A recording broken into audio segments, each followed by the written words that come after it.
My wife thought I was broke and powerless. But on the day of our divorce, I hit the lottery and became a billionaire. After becoming single, my beautiful and wealthy female boss was all over me, leading me to the peak of my life. There must be tons of guys chasing you, so why me? Because you're worth it. As long as you agree to divorce Tina, I'll privately compensate you with $200K. After dinner, I was doing the dishes when I suddenly heard my mother-in-law make the offer, and my heart felt like it stopped. I glanced into the living room at my wife, Tina. She was glued to TikTok, acting like she didn't care at all. Divorce is fine. Seeing me finally give in, my wife looked up, shocked and happy. No time like the present. How about today? She was eager. My mother-in-law hesitated. Are you really okay with this? Yeah. I calmly placed the dishes back on the table and took off my apron. But I have 2 conditions. What conditions? As long as you agree to divorce, I'm down. Tina chuckled. This was the first time I'd seen her smile since our half-year divorce drama. First, I don't want the house, car, or savings. But I need $1 million compensation from the family, plus the $200K you mentioned. Tina didn't agree right away, but she didn't protest either because she knew the Sue family could afford it. Second, I want 30% of the company's shares. No way. Before I finished, my mother-in-law lost it. That company was Tina's dad's. You've got no right to it. Are you shameless? If not, then whatever. We can drag this out. I don't mind being an absent dad. Tina's face twisted with anger. You're ruthless. What do you gain from wrecking our family? My mother-in-law slapped me, shouting, so this is your true face. You only wanted our money from the start. You're trash. No upbringing. She tried to hit me again, but I blocked it. You dare hit back? My mother-in-law gasped. Tina wanted to hit me but hesitated. Insult me if you want, but don't bring my family into this, I said slowly. I've got evidence of Tina's infidelity. She's pregnant by someone else, which makes her at fault. If this goes to court, the house and car go to me. This place is worth at least $8 million. Cross me and you'll regret it. After a pause, Tina said, fine, I'll add another $200K, totaling $1 million, but I can't give you shares. I'm begging you. She stood protectively between her mom and me, looking desperate. I played it cool, pretended to think for a couple of minutes and said, fine, let's hit up the civil affairs office right now. Sign the agreement first. I'll go after I get the money, I said. Tina, worried I'd keep asking for money later, added a clause at the end of the agreement stating neither party could demand any assets post-signing. I smiled. Just what I wanted, so she wouldn't cash in on my money later. Before signing, I got $1.4 million in 3 transfers on the spot. With the divorce finalized, I walked away with no regrets, never looking back at that home. With just a backpack, I secured 2 apartments I'd been eyeing in a high-end building. One for living, one to rent out. The one I'll live in is over 200 square meters, for bedrooms, and perfectly furnished. The rental is an 80 square meter 2-bedroom. I only paid the deposit since my lottery winnings hadn't hit my account yet. In a way, I should thank Eric, despite him stepping between Tina and me. If not for him, I'd never have bought a lottery ticket. Nor would fate have smiled on me, winning nearly $100 million during a divorce squabble. After taxes, it was still $80 million.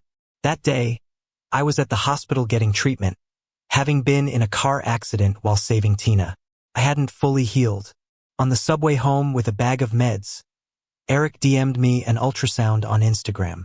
It was Tina and some other guy's baby. My world fell apart at that instant.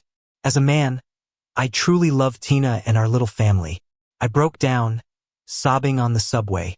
The passengers around me threw puzzled and pitying looks. When I got off, a sudden storm poured down. In a daze, I ducked under the awning of a lottery shop to escape the rain. The shop owner was kind. Seeing me soaked and miserable, he invited me inside to warm up. When the rain stopped, out of gratitude, I bought $30 worth of tickets. Random numbers? The owner asked. Sure. After endless arguments with Eric and Tina, which I won't dwell on, I felt empty. Out of nowhere, I found those tickets. I checked and ended up winning first prize 15 times. Nearly $1 billion. That fortune pulled me from the swamp of Tina's betrayal. From then on, I plotted how to cleanly divorce Tina without her catching on. I no longer hated her for cheating. I didn't even tell her about my win. We were even in my eyes. Besides spending $20 million on new property, I invested in 4 commercial shops. The rest I split into stocks, funds, bonds, and fixed deposits. Enough for 3 lifetimes. I still had a few million left. I hit the mall to buy clothes I'd never have dreamed of before. Even turned a whole room into a walk-in closet. The mall manager noticed my near $1 million spree and treated me like royalty. They arranged a private lounge and had staff only cater to me. But I didn't buy a car since I couldn't tell anyone about my lottery win. Not even family. After 2 months of enjoying life, I decided to return to work. I'm a graduate from a prestigious university and used to teach in a middle school. After marrying Tina, I quit to become her personal assistant. Ironically, after being injured, having kids was impossible. Hence, my mother-in-law's constant disdain. So I spent years on meds and doctor visits. Back then, I truly loved Tina. Now I'm free, rich, and loving life. After a couple of days, I started working for a media company handling logistics. There was no performance review, no work pressure, and I rarely had to work weekends or holidays. Maybe it's because I'm easygoing and often treated coworkers to meals and coffee. Everyone seemed to like me. Within a month, I'd found my place in their little circle. Mike, the boss's secretary, was both handsome and fit. We often hit the gym together and soon became close buddies. One weekend, Mike had something come up and asked if I could help by getting Linda to sign an urgent document. Just go to her place. I'll give you her door code, he said. Linda often wears headphones, so she might not hear the doorbell. Thanks a lot, I'll get you coffee tomorrow. No worries, I replied. I'm not doing anything anyway. I printed the documents, put on my casual tracksuit, and headed out. After taking the subway, I arrived at Linda's villa. I rang the doorbell twice, but nobody came, so I used the door code to enter. Linda was in her bathroom, earbuds in and eyes closed, soaking in the tub. I quickly backed out and called her name from the doorway. Come in, she said. I was too nervous to move. Come in, she insisted. I swallowed my nerves and stepped inside. The bathroom was filled with the scent of fragrant bath products. And there was Linda, her shoulders bare as snow. Mike sent me to get your signature. I stammered, handing her the papers while keeping my eyes averted. After she signed, I took the document and turned to go. Suddenly, she asked, "Are you busy this afternoon? I need to get these files back to the company." "The project team is waiting," I replied. "You should tell the project team to come get the files from the resort." "You're coming to a dinner party with me," she insisted. I was stunned. "It's probably not appropriate," I said, glancing down at my outfit. "You're definitely not dressed for the occasion," Linda agreed, "but consider it overtime." All right, I conceded. I'd never been to such an upscale event before, and it intrigued me. At the resort, a hostess came to greet us. Linda noticed my nerves and calmly said, "It's just a regular dinner party. Relax." "Okay," I replied, blushing at her kindness. The hostess was taken aback by my tracksuit but maintained her composure. She led me to a men's lounge while Linda was shown elsewhere. In the lounge, there was soft, tranquil music playing. I was about to sit and check my phone when someone approached. "What are you doing here?" a voice demanded. I looked up to see Eric, dressed sharply in a suit, staring down at me. He was Tina's husband now. I hadn't seen Eric, Tina, or any of the Seuss since my divorce. I didn't hold any grudges, but if they messed with me, I was ready. "I'm here because I want to be," I replied coolly. "Are you here to work as a waiter?" Eric sneered, pulling out a wad of cash from his bag. "Take this as a tip and leave. I don't want Tina and me to see you here again." I chuckled. "Eric, I'm actually working some overtime. If you two don't want to see me, you can leave." "You," Eric fumed. "Just wait, you'll see." "I'm waiting," I shot back. Minutes later, Tina burst in, frustrated. She hissed, "You better not let anyone find out about us. Ben's just here earning money now. He's not here to cause trouble." Pathetic. I laughed. The serene background music and Eric's drama felt like an over-the-top soap opera. Eric glared at me. "Watch your mouth." Just when I was about to lose it and punch him, someone took my arm. It was Linda. "Friends of yours?" she asked, her voice calm yet commanding. I stammered, unsure how to respond. "I'm Linda." She introduced herself, extending a hand. Tina, surprised, quickly shook it. "Nice to meet you.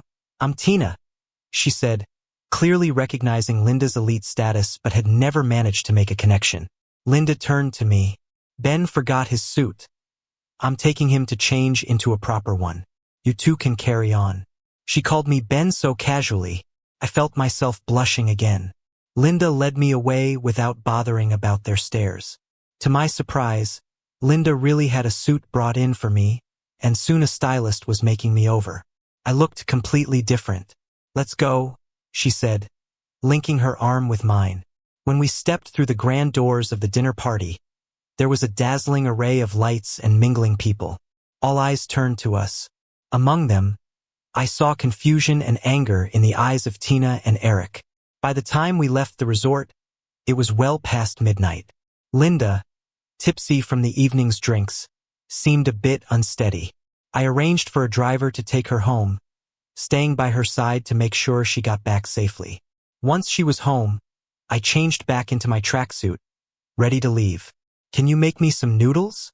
Linda asked. I didn't get enough to eat. The request wasn't difficult, so I stayed. I'd been a cook for Tina. Making meals was second nature to me. "Is she your ex-wife?" Linda inquired. "How do you know?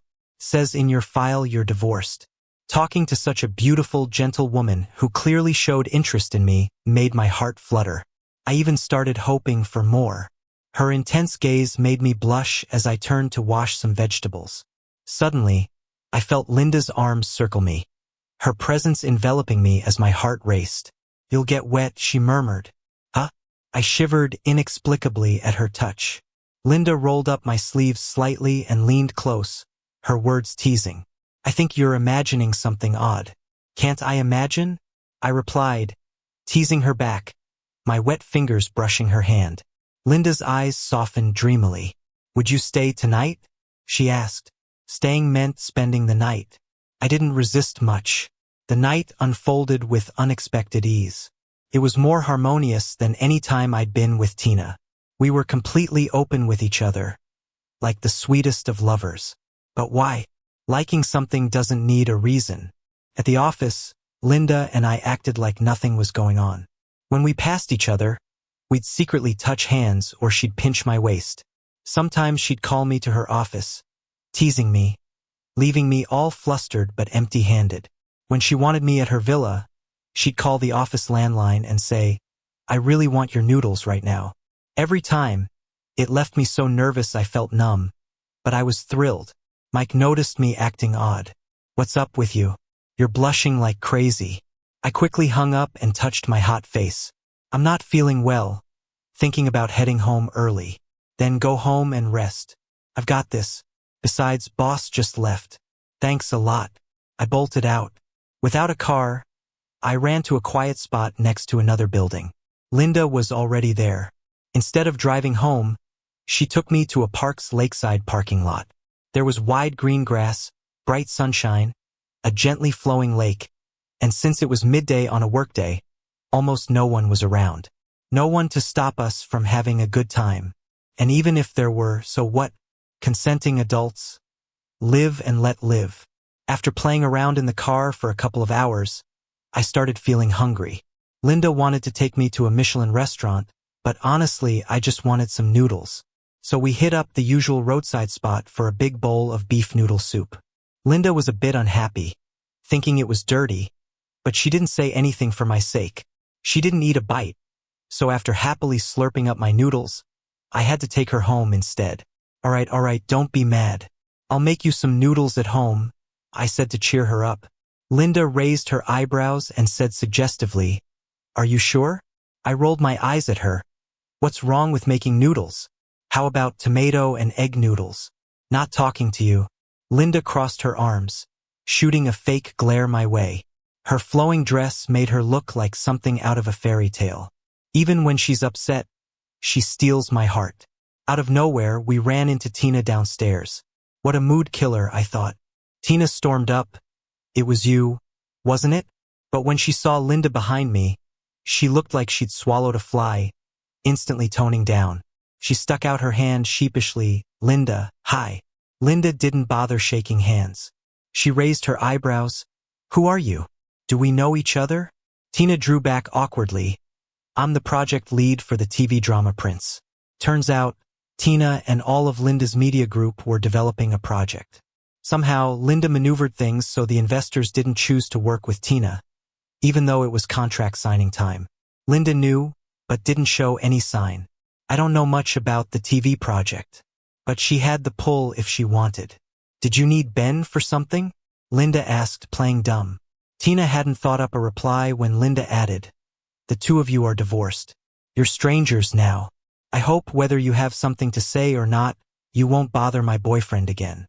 Or else, prepare for consequences. I was taken off guard. She called me her boyfriend. I thought we were just having fun. You handle your stuff on your own. Okay? Linda said again. Tina was biting mad but didn't say a thing, leaving with her tail between her legs. I happily led Linda upstairs. While in the elevator, I got a barrage of Instagram messages from Tina. The apartment, she bought it, right? You two are so together already. Were you cheating before? Bastard. You cost me so much. I stayed calm, not bothered, finding it funny, and quickly replied, you're the cheater. Got pregnant with someone else before the wedding. Want me to show your mom or your future kid the video of you two together? I went hard since she was the one playing dirty. Eric was right. You are the most vicious man, she texted back. Yep, I'm pretty vicious now. Don't test me, I shot back. Linda blocked the open elevator, looking at me deeply. With me and you're still texting other girls? She seemed a bit jealous, making me even happier. I took her home saying, not anymore. I'm blocking her. Also, thanks for dealing with her, but it's unnecessary in the future. All right, whatever you say, Linda agreed, raising her eyebrows with a smile. At work, nobody knew Linda and I were a thing. Watching the guys swoon over Linda gave me a secret thrill. This mesmerizing woman was mine. Linda was heading to Paris for a film festival. When the news came out, everyone wanted to join. But Linda insisted she needed a French-speaking assistant and picked me, which shocked everyone. While helping with my travel arrangements, Mike eyed me suspiciously. Do you like Linda? Why can't she like me? I countered. Mike was doubtful. Linda seems like a distant ice queen, probably doesn't even like guys. I laughed out loud. If she's distant, I must be the king of icy hearts. After a while, rumors started in the company. They said I was always in the boss's office, that Linda looked at me differently, or they'd seen us on dates. Linda paid no mind. Neither did I. I'd already survived one divorce. I'd seen it all. Plus, with millions in assets, nothing, women, jobs, or the bitter looks from others, could faze me. I was all about living in the moment. After a long flight, we finally made it to France. It was my second time in Paris. In my junior year of college, with half a year's worth of savings from my part-time job, I went on a budget trip to France. Ironically, back then I had grand ambitions, thinking I'd achieve something big someday. But right after graduation, I got married and never really got a chance to spread my wings. I haven't even traveled abroad since. Linda showed me around France. We had coffee watching the sunset below the Eiffel Tower, and at the Louvre, she explained the art I didn't understand. We hugged at Notre Dame and watched plays on the Champs-Élysées. We attended parties together, wore fancy dresses and danced on rooftops, kissing under spectacular fireworks. It was beautiful and free. After finishing up with work stuff, we decided to spend a couple of weeks in a mountain north of Paris. The town was scenic, surrounded by mountains with the sun shining all day. The locals were relaxed and happy. We stayed in a little cabin in the woods, sleeping in and sometimes waking up early to watch the sunrise on the mountain. Linda was unexpectedly warm and caring, like a real girlfriend would be, telling curious French folk I was her husband. We were basically inseparable, living our little world.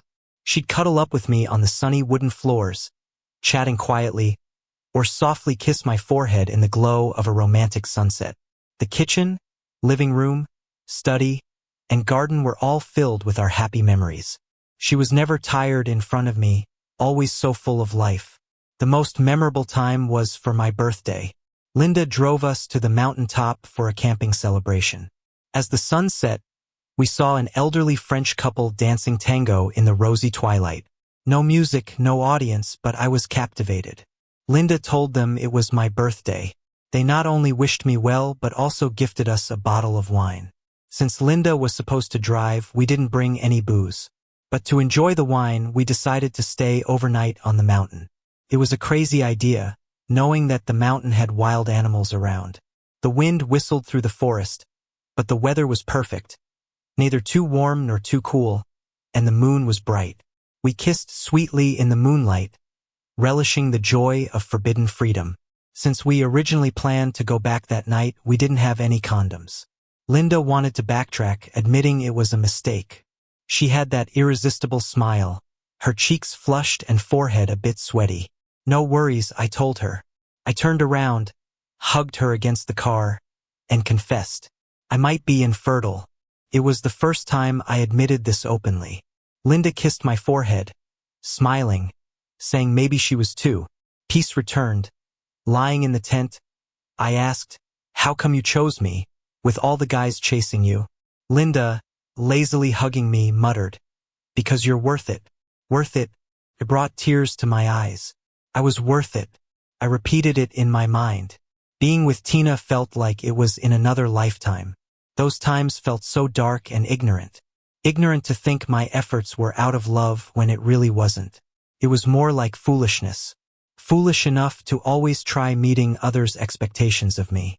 Returning home, it was winter already. My stock soared, and the funds were doing well too, yielding a $500,000 bonus. I donated it to the small-town high school I attended. My homeroom teacher was thrilled to see me succeeded, eyes brimming with tears, saying how proud he was. Doing charity filled me with satisfaction. With my teacher's help, I decided to sponsor 50 poor kids and set up an education fund. At that moment, I didn't know the storm brewing in Tina's household. After marrying Eric, who controlled the company's finances, he got into shady stuff. Someone tempted him to secretly use company funds to buy stocks, hoping to make some cash on the side. He ended up losing nearly $1 million. The fallout stopped one of the company projects completely. Tina, 8 months pregnant, was furious but had to hold it in for the sake of the baby. She stripped Eric of his company duties. Jobless, Eric stayed home all day, clashing with his mother-in-law, Wendy, causing chaos at home. One day, because of a trivial argument with Wendy, Tina got so stressed she had painful contractions and risked early labor, needing hospitalization. Wendy took advantage, whispering to her daughter, "Eric's too deceitful. Ben's better. After the baby comes, win Ben back. Let him be the dad. It's always best with the first husband." Tina considered it, thinking it feasible. A true mama's girl. Linda headed abroad for her dad's medical treatment, absent from the company for over 10 days. With the time difference, I could only get a word with her occasionally, sometimes losing touch completely. Then Linda told me she was pregnant. I was shocked yet thrilled. 8 years of ineffective meds, one unprotected time in Paris. She got pregnant. I cried tears of joy but quickly began to worry. I wasn't sure if Linda wanted the baby or had plans for our future. Her family might intervene, wanting her to abort. Whatever the case, I wanted to respect her choice. I decided to wait until she was back to talk it over. With Linda gone, I was the most familiar with the project we discussed in France. Plus, I knew French, so I joined the company's project meetings. I wrote reports and made presentations. The project manager noticed me, asking if I was interested in joining. Of course, I said yes. By the time Linda returned, over 2 months later, I'd become the assistant director of the project department. Then, out of the blue, Eric caused a scene. He accused, "Have you no shame? Tina's my wife. Stop contacting her." Playing the victim, onlookers assumed I was the homewrecker. Colleagues kept their distance, whispering among themselves, "You got it wrong. We're just sorting out our joint credit card and dealing with moving my household registration." Before I could finish, Eric went berserk, grabbing his hair and shouting, "She's divorcing me now. You ruined my marriage. You'll get what's coming to you." Eric suddenly lunged at me and punched. I didn't expect him to lose it like that. Really caught me off guard. Added to my health issues, I felt dizzy and almost fainted backward. Luckily, there was a small bar nearby I could grab onto, preventing a fall. I didn't want to cause a scene at work, so I held myself together and started to leave. Seeing me walk away, Eric tried to grab me. Just then, Linda hurried over, saw the bruise on my face, and got furious. I later found out that Mike ran to the office in a panic to get her to help. As Linda was about to confront him, I stopped her. "She's pregnant. Her health comes first. I'm fine, no point getting mad at someone like him. Mike, go get security." But Linda was on the brink of rage. "You better hope Ben's okay, or you'll pay dearly." Her voice was low, but each word cut through to Eric like a knife. I don't know how Eric left, but I clearly heard Linda say, "Ben is my man." Linda applied ointment to my swollen cheek. She wasn't happy. "You should cheer up. It's good for the baby." "I'm okay," I quietly reassured her. "Is it just the baby you care about?" She frowned when she was upset. After a long pause, I finally said, "I don't know if you or your family would even want this child. I worry you or your family might want you to have an abortion. But whatever you choose, I'll support you. I may not know what I want, but I know what I don't want. I don't want you to be unhappy." Linda was stunned, then chuckled. "Your family? Where'd you pick that up?" "It's what they say on TV," I replied. Linda was silent for a moment, then said seriously, "Should we break up then? My family certainly wouldn't allow for a child out of wedlock. If that's what it takes, I agree." I paused, swallowing the lump in my throat, but calmly told her. Linda seemed a bit disappointed, squeezed my hand, and got up to leave. I thought she was gone, thought it was over. My chest hurt, and my throat felt clogged. I knew I loved her. The door suddenly opened again. Linda came in with fruit and food, saw my pained expression, and was alarmed. "What's wrong?" I quickly held on to her, burying my face in her arms. "I thought you left, thought you didn't want me anymore." Linda patted my back. "Silly, you can choose me, and I can choose the baby too. The joy of becoming a father is incomparable. To prepare for the new life, I'm taking unpaid leave to stay home. Since the company is Linda's, I can go back whenever I want. Mike and colleagues are all congratulating and envying me. I got in touch with the best OBGYN in town, paid a hefty fee to have her on standby. Linda doesn't know I won the lottery, worried I'd be short on money. She gave me a no-limit credit card for pocket money. I didn't refuse since everything I have is hers anyway. I started buying all sorts of baby stuff, setting up the nursery, and carefully choosing a postpartum care center and a live-in nanny. Linda borrowed some help from her mother, uneasy about outsiders. Every day felt full of anticipation and warmth as we awaited our little one's arrival. 2 old family maids, one who'd been with Linda since she was young, expertly handled everything, keeping the house in perfect order and putting my mind at ease. I accompanied Linda to every prenatal checkup. Frequent trips to the hospital meant running into familiar faces sometimes, like Eric and Tina. Tina looked exhausted waiting for documents, while Eric played games on a couch. Inwardly, I laughed at the woman in front of me, worn out, ruthless. Once my wife of 10 years. How could I have loved someone like that? I couldn't figure it out.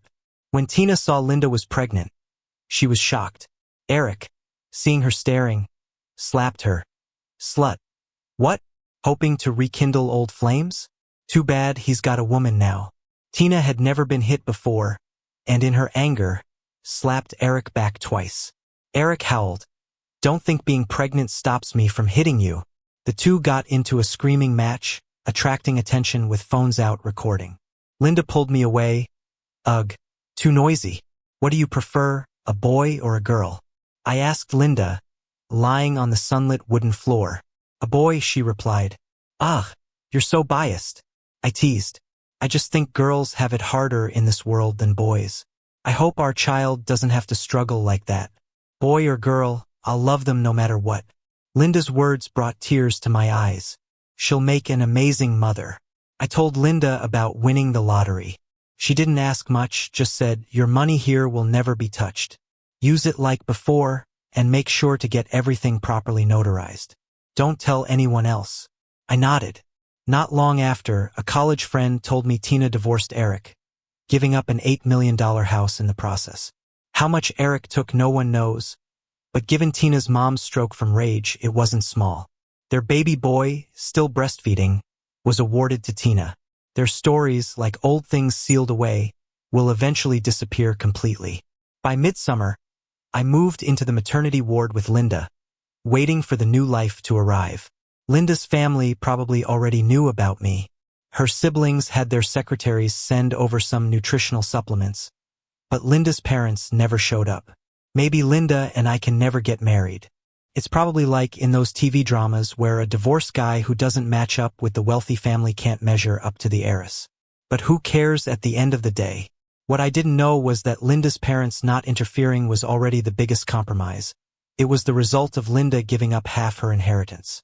I heard that half of it could be worth over $1 billion. How could I be worthy of her giving up so much for me? Honestly, I don't care about Linda's family's attitude or how much money Linda has. As long as Linda asks, I'm willing to do anything for her. I often feel I don't deserve her treating me this way, that I'm not good enough for her. But she always says, "You are worth it." Those words are enough to comfort half a lifetime of my unhappiness. Enough for me to give her everything, including my life. These days, all I want is for Linda and our daughter to be safe and sound. Yeah, I'd like a daughter, a sweet little girl. 2 hours before she gave birth, Linda proposed to me. The ceremony was simple, with no one else there. She held up an emerald ring passed down through her family, tears of tenderness in her eyes. "Will you marry me?" I was touched, but also hesitant. "Why me?" She didn't answer me. She just said, "It was love at first sight with you." I remembered the first time I saw Linda. I hadn't been to a job interview in years, so I was nervous and went to the hallway by the stairs to do some deep breath. I heard voices coming from downstairs, so I rushed back up. After 2 steps, I saw a woman standing there in the sunlight, half smiling with eyes that sparkled. She was beautiful. We locked eyes for a couple of seconds before she stepped aside, signaling I could go ahead. I said thanks and walked past her.